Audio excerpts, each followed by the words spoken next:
There is a kit called the Wall Street Tube that is furnished by Woodcraft, and I made several of them for friends and family, gave them as gifts for Christmas and birthdays and that sort of thing. They have quite a few themes, everything from music notes, birds,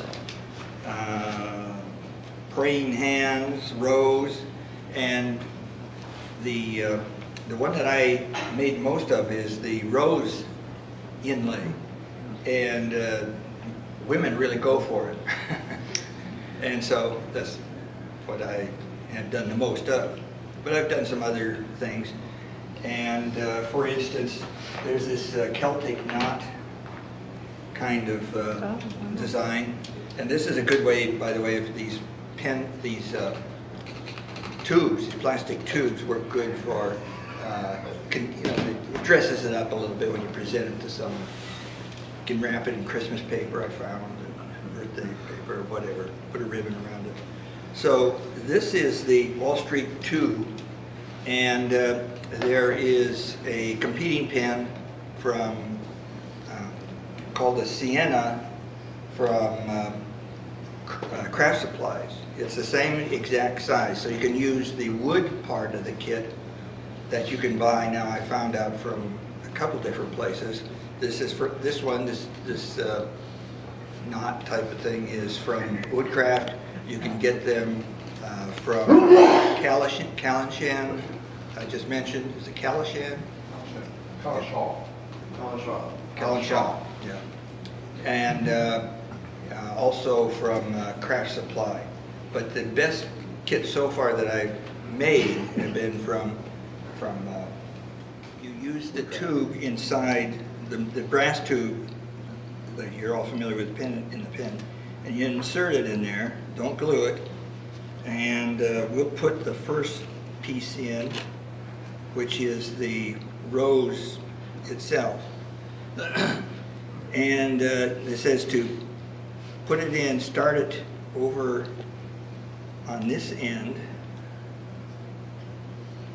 Does it actually tell you in the instructions on which end to put it into? Yes, it does. Oh. So start it like that, and then push it in. And these are pretty challenging sometimes. And what I do is I put it on a hard surface and then I pop it in like that. I've had very few breakage, pieces break when I did this. Can you see how that popped in? Oh. So you'd want it flush, but I've never gotten them completely flush. So I push them in as far as I can. I want the tube to adhere as the best way it can. And the technique I use is I take a fine sandpaper, like 400 grit or something like that, clean it off, and then before I glue it. Now, I think you could get just as good a result with using acetone or something like that to make sure the surface is clean. You want in my mind, from what I understand, a chemical bond is what you're really after. It's not, I don't use sandpaper to get a mechanical bond. So I've learned to use 2-part epoxy. I use 5-minute, the 5-minute type. And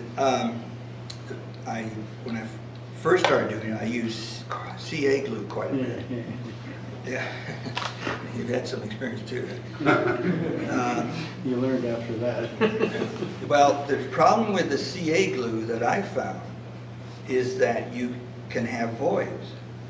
And let me tell you what the buildup of tolerances can be.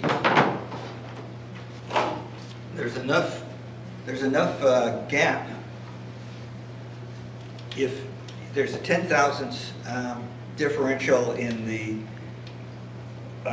OD of the brass tube and the wood tube, there's 10,000ths in difference there.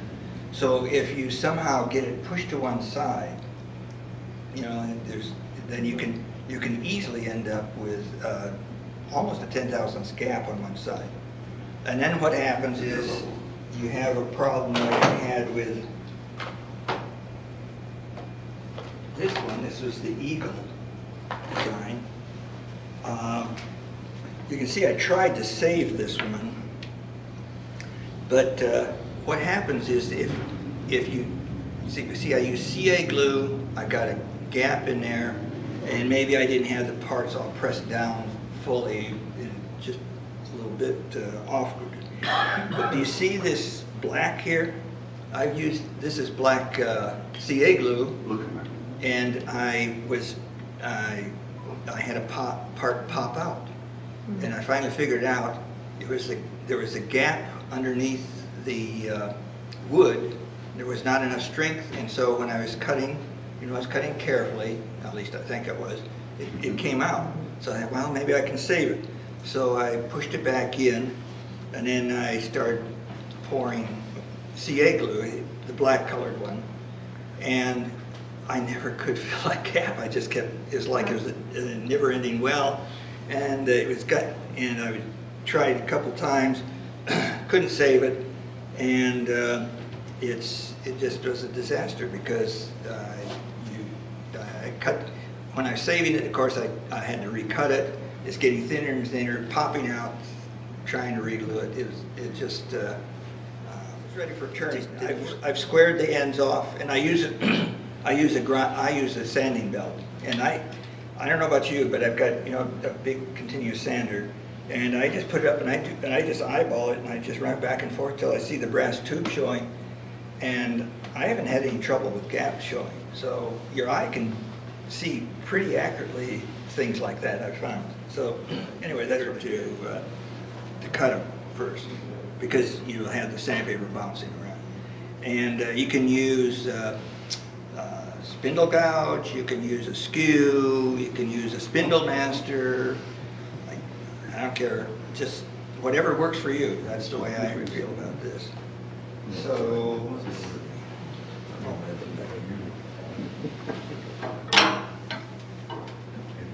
I find myself using, I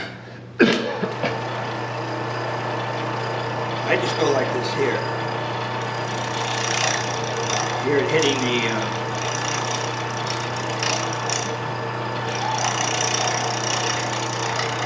you want to have a sharp tool. It's very important for these. You can see that the black CAs,